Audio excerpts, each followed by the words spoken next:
नमस्कार दोस्तों, आप सभी का स्वागत है हमारे YouTube channel BCS basic physics में। आज के इस वीडियो में हम अध्ययन करेंगे पीएन संधि का निर्माण कैसे होता है, अर्थात पीएन संधि डायोड कैसे निर्मित करते हैं। ये जो टॉपिक है कक्षा 12 NCERT की जो पाठ्यपुस्तक है उसके 14वें चैप्टर अर्धचालक इलेक्ट्रॉनिकी से लिया गया है। विद्यार्थियों, यदि आप हमारे YouTube चैनल पर नए हैं तो चैनल को सब्सक्राइब कर लीजिए, साथ में बेल आइकन भी दबा दीजिए ताकि आपको आगे की वीडियोज की नोटिफिकेशन मिलती रहे। अब इस वीडियो को स्टार्ट करते हैं। सबसे पहले हम बात करते हैं कि पीएन संधि डायोड या जो पीएन संधि है वो होती क्या है। तो देखिए कि जब हम एक पी प्रकार के अर्धचालक को एक एन प्रकार के अर्धचालक से परमाणु स्तर पर जोड़ दें कि एक हमारे पास में पी प्रकार का अर्धचालक है, एक एन प्रकार का अर्धचालक है, और दोनों को यदि हम परमाणुविक स्तर पर यदि जोड़ दें तो उस व्यवस्था को हम पीएन संधि डायोड कहते हैं। और उनका जो संपर्क क्षेत्र है उस संपर्क क्षेत्र को हम पीएन संधि कहते हैं। उस संपर्क क्षेत्र को क्या कहा जाता है? पीएन संधि कहा जाता है। तो देखिए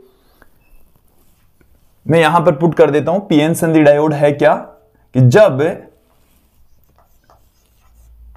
जब एक पी प्रकार के अर्धचालक को पी प्रकार के अर्धचालक को एन प्रकार के अर्धचालक से एन प्रकार के अर्धचालक से परमाणुविक स्तर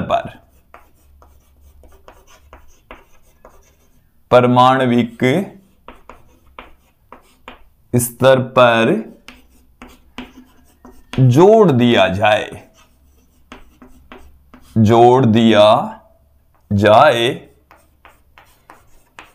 तो प्राप्त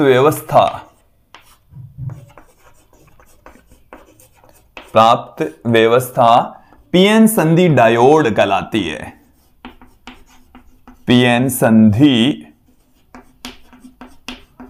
डायोड कहलाती है। उस व्यवस्था को हम क्या कहते हैं? पीएन संधि डायोड कहते हैं। तथा संपर्क क्षेत्र पीएन संधि कहलाता है तथा इनका संपर्क क्षेत्र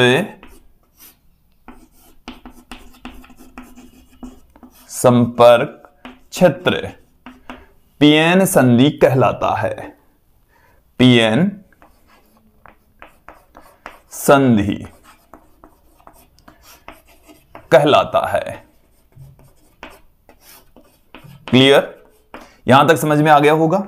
अब हम बात करते हैं पीएन संधि का निर्माण कैसे होता है। पीएन संधि का निर्माण किस प्रकार से होता है ये हम समझ लेते हैं। तो देखिए हम एक पी प्रकार का अर्धचालक लेंगे, एक एन प्रकार का अर्धचालक लेंगे और दोनों को आपस में एक दूसरे के संपर्क में रखकर ताप बढ़ाकर हम एक दूसरे से संयोजित कर देते हैं। तो देखिए हमारे पास में ये एक पी प्रकार का अर्धचालक है। मैं यहां पर इस तरीके से दिखा रहा हूं इनको कि ये हमारे पास में इधर ये एक पी प्रकार का अर्धचालक है। ये पी प्रकार का अर्धचालक है इस तरफ, और ये हमने ले लिया है एक दूसरा एन प्रकार का अर्धचालक। एन प्रकार का अर्धचालक, और दोनों को एक दूसरे के संपर्क में रखकर ताप बढ़ाया जाता है। तो ये दोनों आपस में परमाणुविक स्तर पर जुड़ जाते हैं, और जो यहां पर इनका जो जुड़ने वाला भाग होता है उसको हम कहते हैं संधि। पीएन संधि कहा जाता है। एक्चुअल में क्या होता है वो समझ लीजिए। इसके अंदर होते हैं होल। इसमें क्या होते हैं? होल। पी भाग के अंदर बहुसंख्यक आवेश वाहक क्या होते हैं? होल होते हैं विद्यार्थियों। और एन प्रकार के अर्धचालक के अंदर बहुसंख्यक आवेश वाहक क्या होते हैं? मुक्त इलेक्ट्रॉन होते हैं। ये बहुसंख्यक आवेश वाहक मैंने यहां पर दिखाए हैं। क्लियर? और जैसे ही इनको एक दूसरे के संपर्क में रखते हैं फिर ताप बढ़ाया जाता है परमाणु स्तर पर ये जुड़ते हैं, तो जुड़ने से पहले जो प्रोसेस होती है, तो आवेश वाहक एक दूसरे की ओर गति करेंगे, क्योंकि यहां पर बहुसंख्यक आवेश वाहक होते हैं होल, और यहां पर बहुसंख्यक आवेश होते हैं मुक्त इलेक्ट्रॉन। तो ये जो होल और मुक्त इलेक्ट्रॉन है एक दूसरे की ओर गति करते हैं, और गति करने के पीछे रीजन समझना, क्योंकि यहां पर इनके सांद्रता या आवेश घनत्व में डिफरेंस होता है। यहां पर होलों की सांद्रता ज्यादा, यहां पर इलेक्ट्रॉनों की सांद्रता ज्यादा होती है, इसलिए ये जो होल है वो उच्च सांद्रता से निम्न सांद्रता की ओर, ये जो इलेक्ट्रॉन है वो उच्च सांद्रता से निम्न सांद्रता की ओर गति करते हैं, और उसको हम कहते हैं विसरण। उसको हम क्या कहते हैं? विसरण। तो यहां पर जो आवेश वाहकों की गति है, आवेशों की जो गति है वो दो तरीके से होती है। एक तो होती है विसरण विधि द्वारा। कौन सी विधि के द्वारा होगी? विसरण, जो कि सांद्रता या आवेश घनत्व में डिफरेंस के कारण से क्रिएट होती है। और दूसरी है अपवाह के कारण से, अनुगमन या अपवाह के कारण से जो विद्युत क्षेत्र क्रिएट होता है उसकी वजह से आवेश वाहक गति करते हैं। अब देखेंगे आप कि जो P प्रकार का अर्धचालक है वो भी उदासीन होता है, N प्रकार का अर्धचालक है वो भी उदासीन होता है। यहां पर एक्चुअल में क्या होता है, एक जो ऋणावेश होता है वो इसके साथ में इस तरीके से होता है, ये ऐसे, ये तो धनावेशित होल हो गया, ये एक ऋणावेश इस तरीके से यहां पर इसके साथ में ही मौजूद होता है, ऐसे इस तरीके से ये उपस्थित होता है। क्लियर? इसके अंदर एक धनावेश इस तरीके से मौजूद होता है, क्योंकि उदासीन तो होना ही है, ये ऐसे इसमें मौजूद होते हैं धनावेश। क्लियर? जैसे इन दोनों को एक दूसरे के संपर्क में रखेंगे तो ये गति करेंगे। तो ये एक्चुअल में जब होल इधर गति करता है, इलेक्ट्रॉन इधर गति करता है, तो इनका जो संपर्क क्षेत्र होता है वहां पर होल और इलेक्ट्रॉन आपस में मिल जाते हैं और उदासीन हो जाते हैं। इलेक्ट्रॉन और होल क्या हो जाएंगे? आपस में मिलेंगे, और आपस में ये दोनों जब मिलते हैं तो उदासीन हो जाएंगे। इधर से होल आएंगे, इधर से होल आएंगे, इधर से इलेक्ट्रॉन आएंगे, और दोनों जहां पर आपस में जो संपर्क क्षेत्र है वहां पर आकर मिलेंगे। तो देखो ये जो होल है ये इस इलेक्ट्रॉन से क्या हो जाता है? युग्मित हो जाता है, आपस में उदासीन हो जाता है। क्लियर?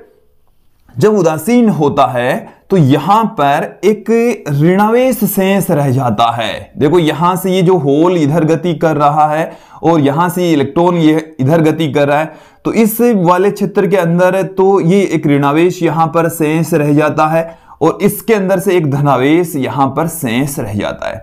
तो P भाग की ओर एक ऋणावेशित परत का निर्माण हो जाएगा। इस तरीके से P भाग की ओर क्या बन जाएगा? एक ऋणावेशित परत, और N भाग की ओर क्या बन जाएगी? एक धनावेशित परत बन जाएगी। ये परत क्यों बनती है वो भी समझ लीजिए कि यहां से जब ये होल इधर गति करेंगे और इलेक्ट्रॉन इधर गति करेंगे तो इलेक्ट्रॉन और होलों का युग्मन हो जाएगा, दोनों उदासीन हो जाएंगे, दोनों का ह्रास हो जाएगा, दोनों का ह्रास हो जाएगा। इसलिए इस क्षेत्र को हम ह्रासी क्षेत्र कहते हैं। इस क्षेत्र को क्या कहा जाता है? ह्रासी क्षेत्र। यहां पर इलेक्ट्रॉन और होल दोनों का क्षय होता है, इसलिए यहां पर एक परत बनती है, उस परत को हम अवक्षय परत कहते हैं। उस परत को क्या कहा जाता है?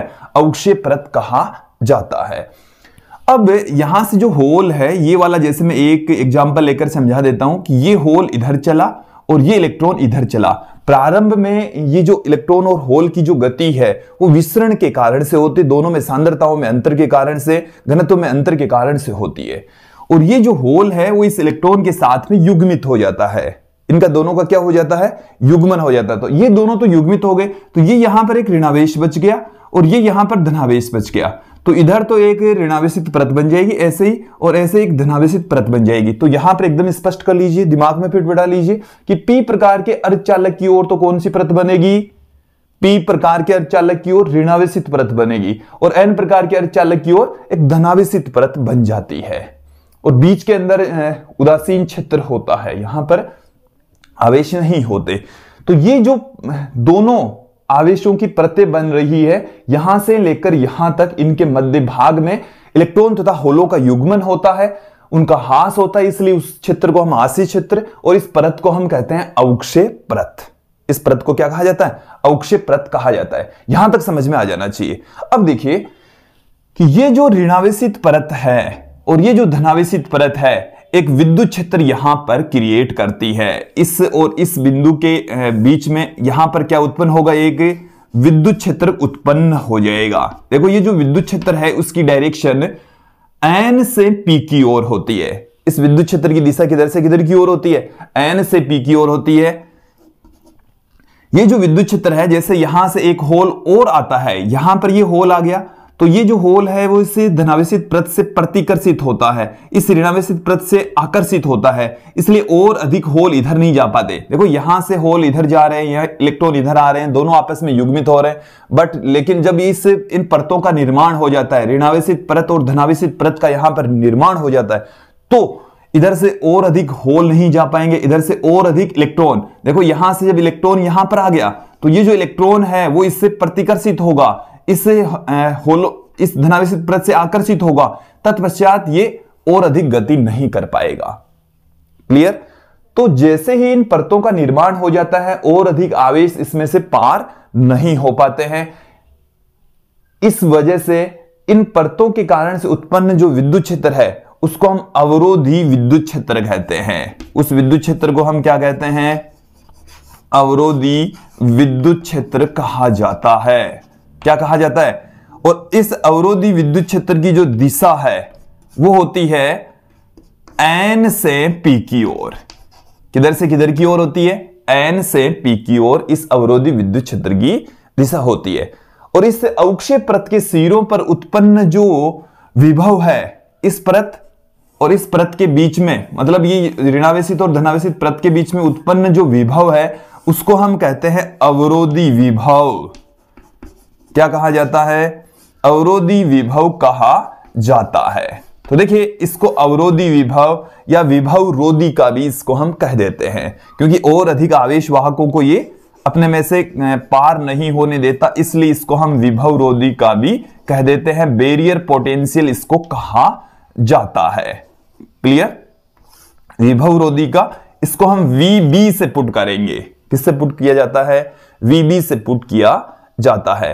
विद्यार्थियों हम आपको बता दें कि जैसे हमारे पास में ये जर्मेनियम के या सिलिकॉन के अर्धचालक बने होते हैं, तो जर्मेनियम के लिए इस विभव रोधिका का जो मान है वो 0.3 वोल्ट के समथिंग होता है, और सिलिकॉन के लिए 0.7 वोल्ट के समथिंग इस अवरोधी विभव का मान होता है। विद्यार्थियों तो ये भी मैं पुट कर देता हूं।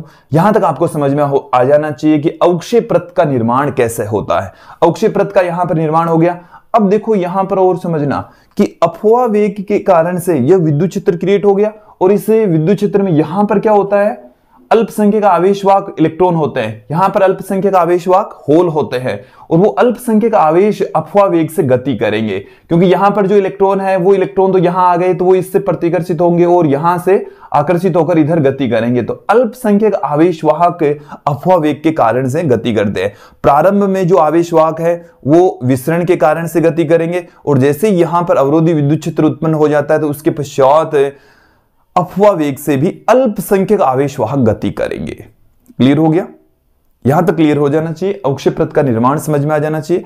अब देखिए इस अवक्षय परत से रिलेटेड कुछ महत्वपूर्ण बातें मैं आपको बता दूं। इसको तो मैं यहां से हटा देता हूं एक बार, कि जो अवक्षय परत है यहां पर जो हमने दिखाई है अवक्षय परत, अवक्षय परत की डेफिनेशन एक बार समझ लीजिए कि पीएन संधि के निर्माण में, पीएन संधि के निर्माण के दौरान दोनों के संपर्क क्षेत्र में पी भाग से होल तथा एन भाग से इलेक्ट्रॉन आपस में आकर युग्मित हो जाते हैं, उदासीन हो जाते हैं। तो इस दौरान आवेशों का क्षय होता है, इसलिए इस परत को हम अवक्षय परत कहते हैं। इस क्षेत्र को हास्य क्षेत्र कहा जाता है। क्लियर? यहां तक समझ में आ गया? इस अवक्षय परत की जो मोटाई है वो 10 की घात -6 मीटर से 10 की घात -7 मीटर की कोटि की होती है। अब इस अवक्षय परत की जो मोटाई है वो किस पर डिपेंड करती है? मोटाई ताप के तो समानुपाती होती है, ताप के समानुपाती होती है। इसके अलावा डोपिंग के व्युत्क्रमानुपाती होती है। डोपिंग का मतलब है अशुद्धि, क्योंकि जब P प्रकार का अर्धचालक बनाएंगे तो त्रिसंयोजी अशुद्धि इसमें मिलाएंगे, N प्रकार का अर्धचालक बनाएंगे तो हम पंचसंयोजी अशुद्धि इसमें मिलाएंगे। और यदि अशुद्धि बहुत ज्यादा मात्रा में मिली हुई है, अशुद्धि मिलाने की जो प्रक्रिया है उसको हम डोपिंग कहते हैं। अशुद्धि यदि बहुत ज्यादा है तो अक्षय प्रत की मोटाई उतनी ही कम होगी। यदि आप तापमान बढ़ा देते हैं तो अक्षय प्रत की मोटाई भी बढ़ जाती है। तो ये मैंने कुछ महत्वपूर्ण बातें आपको बताई है। अब जैसे मैं यहां पर इस अवरोधी विद्युत क्षेत्र का मान यहां पर हम देखें कि भाई अवरोधी विद्युत क्षेत्र की वैल्यू कितनी होती है, तो मैं यहां पर जर्मेनियम के लिए अवरोधी विद्युत क्षेत्र निकाल रहा हूं, आपको बता रहा हूं। जर्मेनियम के लिए देखो, अवरोधी जो विद्युत क्षेत्र है उसको मैं EB से पुट कर दूं, जो कि किसके तुल्य होगा, VB बट्टे में दोनों के मध्य की जो अक्षय प्रत है उसकी मोटाई, क्योंकि विद्युत क्षेत्र बराबर होता है विद्युत विभव बट्टे में दूरी। तो ये तो है हमारे पास में जर्मेनियम के लिए जो VB होता है वो 0.3 वोल्ट होता है। जर्मेनियम के लिए कितना होता है, 0.3 वोल्ट। और तो 0.3 बट्टे में 10 की घात ये आ गई 6 तो यहां से जब बट्टे से ऊपर जाएगी तो 0.3 इंटू 10 की घात प्लस में 6 हो गई। और EB बराबर हमारे पास में आ गया है 3 गुणा 10 की घात 5 वोल्ट प्रति मीटर। तो इतना ज्यादा विद्युत क्षेत्र यहां पर अक्षय प्रत के सिरों पर क्रिएट हो जाता है विद्यार्थियों। क्लियर? तो अक्षय प्रत का निर्माण आपको समझ में आ गया होगा। अक्षय प्रत कैसे बनती है, अर्थात PN संधि का निर्माण कैसे होता है। इस संधि तल को, दोनों के संपर्क क्षेत्र को हम PN संधि कहते हैं। अब यहां पर मैं बात करता हूं कि इस संधि तल के ऊपर आवेश घनत्व, विभव और विद्युत क्षेत्र का मान किस तरीके से चेंज होता है।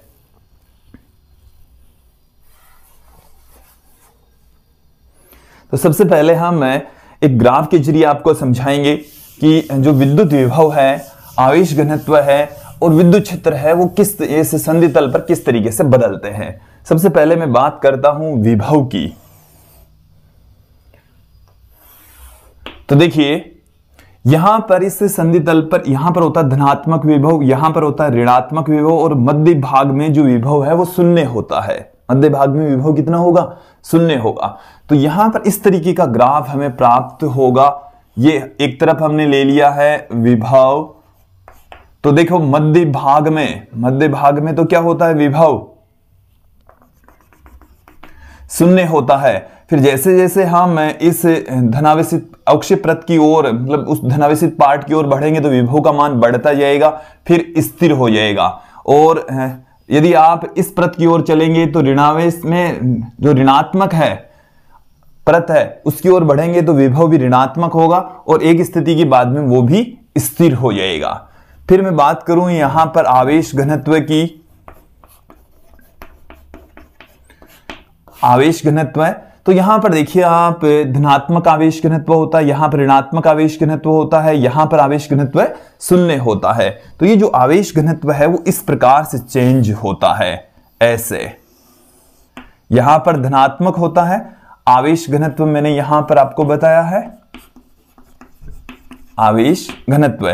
तो उस तरफ होगा इस डायग्राम के अकॉर्डिंग धनावेश और यहां पर होगा ऋणावेशित आवेश घनत्व। यहां पर ऋणावेशित आवेश घनत्व, यहां पर धनावेशित आवेश घनत्व होता है। मध्य भाग में आवेश घनत्व शून्य होता है। फिर मैं बात करता हूं यहां पर अवरोधी विद्युत क्षेत्र की। तो जो अवरोधी विद्युत क्षेत्र है उसकी जो वैल्यू है वो इस तरीके से होती है। ये अवरोधी विद्युत क्षेत्र हमेशा नेगेटिव ही रहेगा, हमेशा क्या रहेगा, नेगेटिव ही रहेगा। देखो इस अवरोधी विद्युत क्षेत्र की डायरेक्शन EB की डायरेक्शन इस तरफ होगी, EB की डायरेक्शन इस तरफ होगी, अपोजिट होगी। तो यहां पर अवरोधी विद्युत क्षेत्र नेगेटिव में है और मध्य भाग में अधिकतम होता है, यहां पर शून्य, यहां पर भी शून्य हो जाता है। तो मध्य भाग में तो होता है ऋणात्मक में अधिकतम होता है, ये हमने ले लिया है अवरोधी विद्युत क्षेत्र। और इसका मान है देखो मध्य भाग में सर्वाधिक होता है बट माइनस में होता है, विपरीत दिशा में होता है, अर्थात N से P की ओर होता है। तो विद्यार्थियों ये तो हमने बताया है आपको कि विद्युत क्षेत्र, विद्युत विभव और आवेश घनत्व किस तरीके से संधि तल पर चेंज होते हैं। अब हम बात करते हैं पीएन संधि डायोड है क्या, कि पीएन संधि जो बनती है, पीएन संधि का निर्माण होता है तो उनके दोनों सिरों पर, इस वाले सिरे पर और इस वाले सिरे के ऊपर हम धात्विक संपर्क लगाकर कोई वायर जोड़ दें तो उसको हम कहते हैं पीएन संधि डायोड। उसे क्या कहा जाता है? पीएन संधि डायोड कहते हैं, पीएन संधि डायोड कहा जाता है। देखिए पीएन संधि डायोड, जिसे हम अर्धचालक डायोड भी कहते हैं, अर्धचालक डायोड। तो अर्धचालक डायोड एक्चुअल में है क्या? ये जो हमने यहां पर दिखाया है, एक P भाग होता है, एक N भाग होता है, और इस तरीके से P भाग की ओर तो होता है ऋणावेशित परत और N भाग की होती है धनावेशित परत। यदि यहां से इसको एक धातु के संपर्क से जोड़ दें, किससे जोड़ दें? धातु के संपर्क से यदि हम इसको जोड़ दें, इसको भी हम एक धातु के संपर्क से जोड़ दें, यहां पर एक धात्विक संपर्क, यहां पर एक धात्विक संपर्क लगा दें, तो इसको हम कहते हैं पीएन संधि डायोड। इसे क्या कहा जाता है? पीएन संधि डायोड कहा जाता है। क्लियर? अब देखिए कि हम बार बार जब डायग्राम बनाएंगे तो इतना बड़ा डायग्राम हम नहीं बना सकते, इसलिए पीएन संधि डायोड का हम प्रतीक चिन्ह का प्रयोग करते हैं। तो पीएन संधि डायोड का जो प्रतीक चिन्ह होता है, पीएन संधि डायोड का प्रतीक चिन्ह, और बार बार हम पीएन संधि डायोड ने बोलकर सिर्फ डायोड ही बोलेंगे। तो यहां पर ये हमारे पास में है एक पीएन संधि डायोड का प्रतीक चिन्ह। तो इसमें आप देखेंगे कि ये वाला जो सिरा होता है वो P भाग होता है, ये वाला जो सिरा होता है वो N भाग होता है, और ये है हमारे पास में पीएन संधि डायोड का प्रतीक चिन्ह। यहां तक आपको समझ में आ जाना चाहिए। तो देखिए पीएन संधि डायोड या अर्धचालक डायोड होता क्या है कि एक P और N प्रकार के अर्धचालक को परमाणु स्तर पर जोड़ दिया जाए और उनके जो सिरे हैं उनको यदि हम धात्विक सतह से जोड़ दें, उनसे एक वायर लगा दें, तो उसको हम कहते हैं पीएन संधि डायोड, अर्धचालक डायोड। क्लियर? यहां तक समझ में आ जाना चाहिए। विद्यार्थियों ये जो टॉपिक है इसमें मैंने आपको अधिक से अधिक समझाने का प्रयास किया है। यदि आप कक्षा 12 में हैं और इसके हस्तलिखित नोट्स यदि आप प्राप्त करना चाहते हैं तो आप हमारे YouTube चैनल के व्हाट्सएप नंबर पर व्हाट्सएप करेंगे। कॉल नहीं करना है, सिर्फ व्हाट्सएप करना है, क्लास लिख दीजिएगा और थोड़ा सा वेट करेंगे तो आपको इस चैप्टर के, इस टॉपिक के हस्तलिखित नोट्स प्राप्त हो जाएंगे। क्लियर? विद्यार्थियों आज की इस वीडियो में हमने समझ लिया है कि कैसे पीएन संधि का निर्माण होता है, पीएन संधि डायोड कैसे निर्मित होता है। अगला जो हमारा वीडियो होगा उसमें हम देखेंगे कि पीएन संधि डायोड को बैटरी से कैसे संयोजित करते हैं, और बैटरी से संयोजित करते हैं तो होता क्या है वो हम देखेंगे अगली वीडियो में। आज के इस वीडियो में इतना ही। धन्यवाद दोस्तों।